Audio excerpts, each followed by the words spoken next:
Hello from welcome to my Dharmasthala diary episode 3. ಸದ್ಯಕ್ಕೆ ನಮ್ಮನ್ನ ರೂಮಿಂದ ಬಿಟ್ಟರು. ಇವಾಗ ಡೈರೆಕ್ಟಾಗಿ ಟೆಂಪಲಿಗೆ ಹೊರಡ್ತಾ ಇದ್ದೀವಿ. ನಂಗೆ ಇಲ್ಲಿ ಟೆಂಪಲ್ಸ್ ನೋಡೋಕ್ಕೆ ತುಂಬ ಅಂದರೆ ತುಂಬ ಒಂಥರ ಇಷ್ಟ. ಯಾಕಂತ ಅಂದರೆ ಅಂಚಲಿ ಮರದಲ್ಲೇ ಜಾಸ್ತಿ ಯೂಸ್ ಮಾಡಿರ್ತಾರೆ. ಸೊ ನಂಗೆ ಅದರಿಂದ ಒಂಥರ ನೋಡೋಕ್ಕೆ ಲುಕ್ ತುಂಬ ಅಂದರೆ ತುಂಬ ಚೆನ್ನಾಗಿ ಕಾಣಿಸುತ್ತೆ.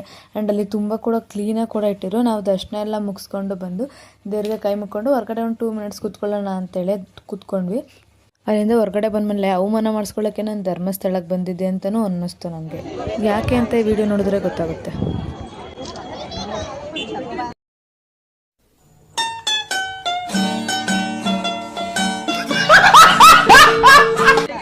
ಅಯ್ಯೋ ಇದೆಲ್ಲ ಒಂದು ಅವಮಾನನ ಅಂತೇಳಿ ಜಾಸ್ತಿ ಮಳೆ ಬರ್ತಿತ್ತು ಅಂತ ಒಂದು ಕ್ಯಾಪ್ ತೊಗೊಂಡು ಸ್ಟೈಲಾಗಿ ಅದನ್ನು ಹಾಕ್ಕೊಂಡು ನೋಡ್ಕೊಂಡು ಹೊರಟೆ.